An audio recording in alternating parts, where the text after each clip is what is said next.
10월 12일 증권사 데일리 헤드라인입니다. 대신증권 중소형주에 대한 우호적 환경은 지속된다. 대우증권 중국 본토 증시의 반등, 이번에는 진짜일까? 유진투자증권 다음 주 전략 Q3 효과 확인 과정. 신영증권 10월 금통위 리뷰, 우선 차익 실현? 그렇지 않다. 삼성증권 중소형 개별 종목 장세 어디까지 왔나? 신한금융투자 궁금해요? K정책 수혜주. 하나대투증권 동결 같은 인하. 우리투자증권 주요국가의 기업이익 동조화 활용한 추천 종목. 네, 오늘 아침 증권사들은 굉장히 다양한 이슈들 분석해보고 있었는데요. 다음 주 전략을 미리 제시하는 곳도 있었습니다.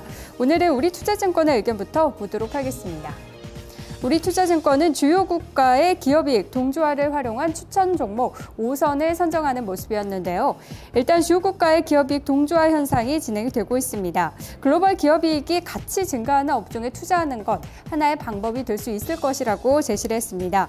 금융위기 이후 약해졌던 글로벌 기업이익 동조화 현상이 최근에 진행이 되고 있는데요. 금융위기 이후 경제가 동반 저성장 국면에 빠져들었고 또 저금리 기조로 유동성이 확대가 되면서 금융시장의 이 영향력이 커졌다는 점이 공통점이라고 꼽았습니다.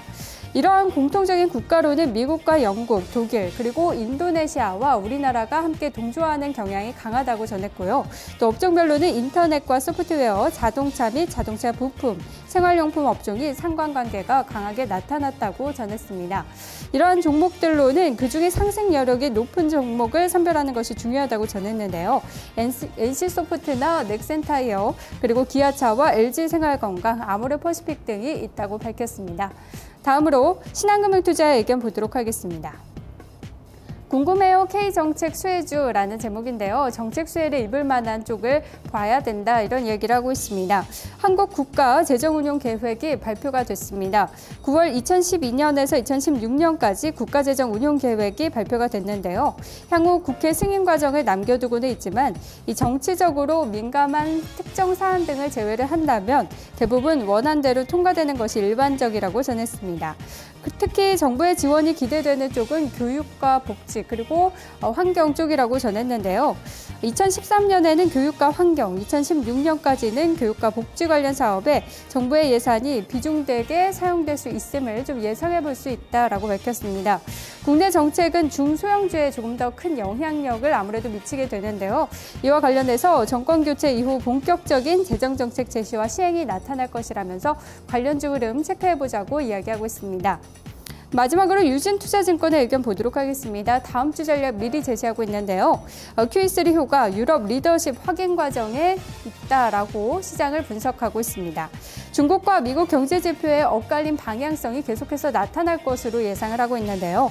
3분기 중국 경제 성장률은 전년 동기 대비 7.4%를 기록할 것으로 예상했고요. 이 중국 경기 둔화에 대한 경계 심리는 점차 고조될 것이라고 봤습니다. 하지만 이에 반해 미국의 경제 서프라이즈 지수는 전주 대비 급등세를 나타내면서 서로 다른 길을 가고 있는 양상인데요. 이런 흐름이 계속 이어질 것이라고 봤습니다.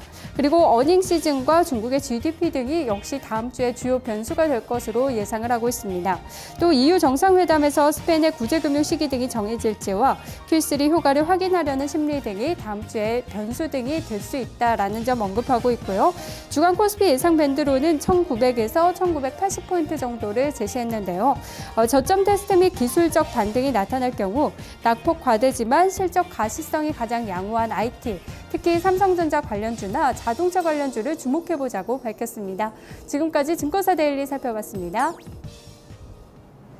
네, 증권사 데일리를 보니까 대체적으로 다음 주에 대한 이야기들 하고 있고 중소형주에 대한 그런 전략들이 여전히 많이 제시가 되고 있는 구간입니다.